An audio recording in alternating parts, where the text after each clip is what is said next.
to Mr. Kennedy. Very well-known name. Has that opened doors for you? Well, it hasn't opened any doors yet, but it is a great conversation starter, especially when you're referred to as the mystery candidate with the famous name. And that has been the case since you declared that you were going to run. And a lot of people didn't know much about you, but that is why we want to talk today. You went to the U.S. Naval Academy. I did. You served 9 years Yes. in the Navy as a naval officer. If you were to be elected and if you were to go to Capitol Hill, would you push for a larger military budget? Well, before we answer that question, I think the important thing is that we have to have the strongest military in the world. Okay. And as we go through and look at the budgets that we have today and determine whether or not those budgets are accomplishing what we want them to accomplish, we always have to keep that goal in mind. So in some instances, our budgets are going to increase, and other instances they're going to decrease, but we want to make sure that we're the best military in the world. You say that you are a man of faith. I am. And you say that that would help you if you were to go to Washington, that you would be able to reach across the aisle. Mm-hmm. How so? So the first thing is that being a person of faith, I use that in order to guide my decision making. And I believe that on several occasions, people don't think that Democrats are necessarily spiritually grounded. I attended the Greater Morning Star Baptist Church in Mobile, Alabama, during the time when the Reverend C.H. Peterson was a pastor. And I always keep in my mind that our goal is to ultimately, when we're standing before the pearly gates, hear, "Well done, thy good and faithful servant." And that's what you would consider yourself to be, a servant of the people. Absolutely. Okay. Outside your naval career, you went to Duke University's graduate school in business. You have worked for a number of large corporations, Sears Holding, Toys R Us. Mm-hmm. How has or would that prepare you to be a U.S. Senator? I think that experience is absolutely critical.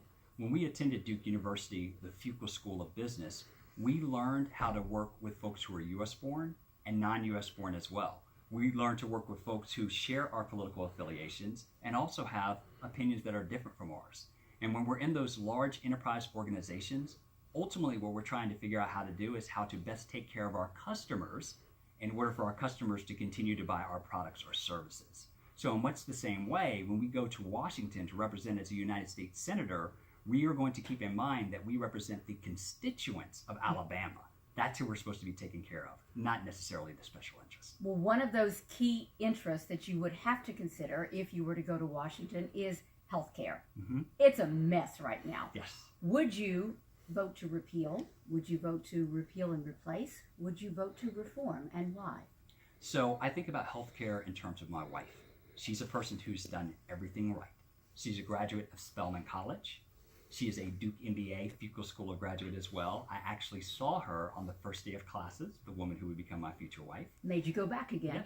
Yes. And she fulfilled her dream of going to Atlanta and opening her own agency. Now, while she was running that agency, she was dropped by her insurance. So whenever I think about this question, I think about it in terms of her and the hundreds of folks across the state of Alabama who are impacted by this issue. The Affordable Care Act was an important first step. It got more people covered, it got pre-existing conditions and lifetime limits removed. The work is not done. We have to go in and spend more time to make sure that we ultimately are able to lower premiums, deductibles, and copays for families of Alabama. So I am not in favor of any repeal initiatives, but we do need to repair it. And we need to do the work together with our Republican colleagues in order to do that together. And that goes back to working across the aisle, as Absolutely. you mentioned earlier. Absolutely. You describe yourself as fiscally conservative. Some people would say, well, that kind of sounds like a Republican. So why are you running as a Democrat? Well, I am absolutely a Democrat. And the difference is that a fiscal conservative on the Republican side would tell you that the government program should not exist. It should be conducted at the state level, or it should be done by private industry.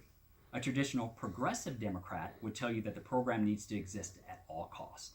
As a fiscally responsible Democrat, I believe any government program should have three components: a goal, an evaluation time frame, and a success criteria.